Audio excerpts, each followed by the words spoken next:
sa Pilipinas nang dumating sila. Kaya gusto ko, ingatan mo ito. Tagalog po ito, Lolo. Oo, katapangan ang ibig sabihin niyan.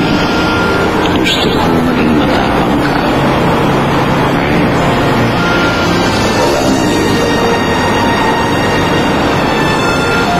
Sana pag-ingatan mo ito, ha?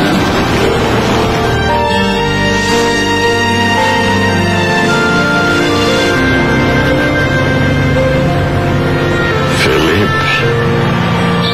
hahanapin ko ang anak mo. Hanggang sa kahuli-huli ang hibla ng aking buhay.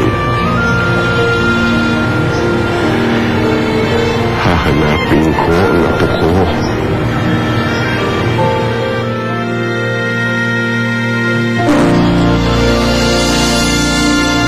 Alam mo, yung mag-inang yun, kulang na lang dun, sungay. Ang sasama? Ginawa sa'yo? Hindi na bale, Dindi. Saktan man nila ako. Pagsalitaan nila ako ng masasama. Pero hindi nila masisira ang kalooban ko. Ang tapang mo talaga, friend.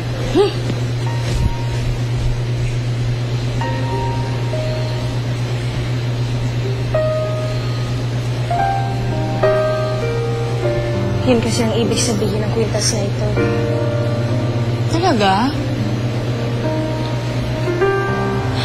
Bigay pa nga sa akin sa lolo ko eh.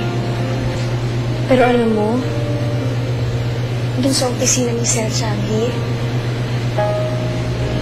katulad nito yung kwintas na nandun sa picture.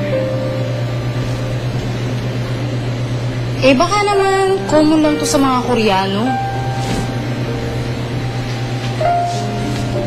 Siguro nga. Pero, kailangan ko pa rin kausapan si Sir Changi. Baka matulungan niya pa rin akong matunto ng tunay kong pamilya. Balita na nga ng damit mo. Sambasaki. Hindi na pasok. Kapal-kapal talaga ng mukha ng babae yun, Mommy. Nakakainit ng ulo.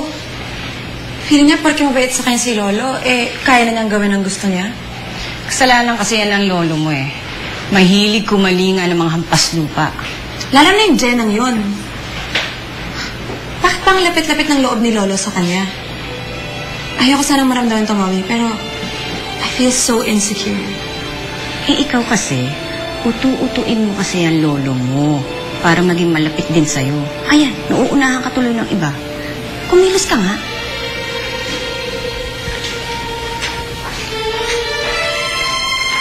Ma'am, ito na po yung pinapakuha niyo. Thank you. Mamaya na tayo mag-usap.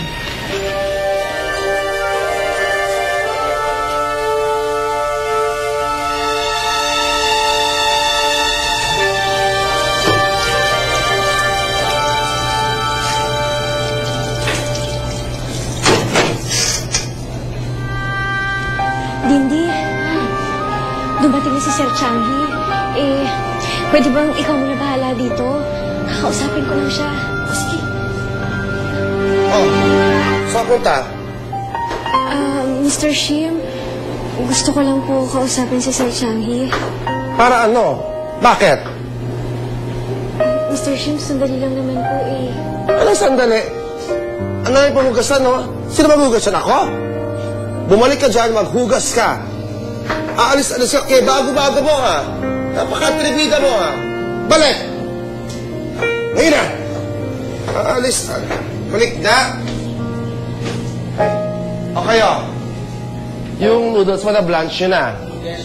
Good, good. Yung pwede po, nakat mo na lahat. Very good.